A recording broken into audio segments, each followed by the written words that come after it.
নমস্কার, আপনারা দেখছেন বিজয় বাংলা। আপনাদের সাথে আমি রয়েছি আলোলিকা। চোখ রাখছি বিস্তারিত সংবাদে। বরাকের একমাত্র বিধানসভা ধলাইয়ে বিজেপির বিশাল জয়। বিজেপির দুর্গ হিসেবে পরিচিত ধলাইয়ে এবার ক্ষমতা রাখতে সক্ষম হয়েছে শাসক দল বিজেপি।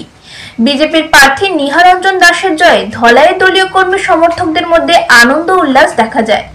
রবিবার ধলাই বিধানসভার বিভিন্ন স্থানে পথসভা ও ভোটারদের প্রতি কৃতজ্ঞতা ও ধন্যবাদ জ্ঞাপন করেন নিহারঞ্জন দাস। প্রথমে বিধানসভার বড় জালেঙ্গায় কর্মীদের বিজয় উল্লাসে সামিল হন নিহারঞ্জন দাস, জেলা সভাপতি বিমলেন্দু রায়, বড় জালেঙ্গা মণ্ডল সভাপতি সুশীল রঞ্জন ধর, মণ্ডল প্রভারী সুমনা দাস প্রমুখ। তবে সেখান থেকে গৌহাটির উদ্দেশ্যে রওনা হন নিহারঞ্জন দাস। কিন্তু নরসিংপুর ও পালংঘাট মণ্ডলে দলীয় কর্মী সমর্থকদের র্যালি ও পথসভা করেন। নরসিংপুর মণ্ডলে ধলাই পানি ভরা সপ্তগ্রাম ভাগাবাজারে পথসভা অনুষ্ঠিত হয়।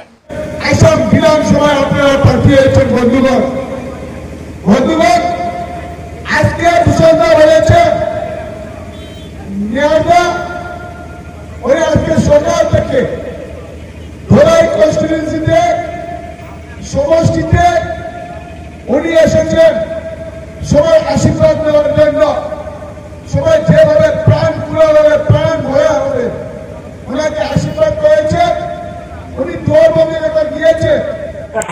নমস্কার, আমরা আজকে হাওয়াইথান জিপিতে চাঁদনীঘাট জিপিতে এসেছি। গতকাল আপনারা নিশ্চয় অবগত আছেন যে আমাদের ধলাই বিধানসভায় নিহারঞ্জন দাস মহাশয় 10,000-এরও অধিক হয়েছে। আমাদের এই ধলাই বিধানসভাকে আবার তিনি বিজয়ী হয়ে এটি প্রমাণ করে দিয়েছেন যে আমাদের ধলাই বিধানসভা ভারতীয় জনতা পার্টির গড় হিসাবে, দুর্গ হিসাবে যে পরিচিত ছিল, আবার এটি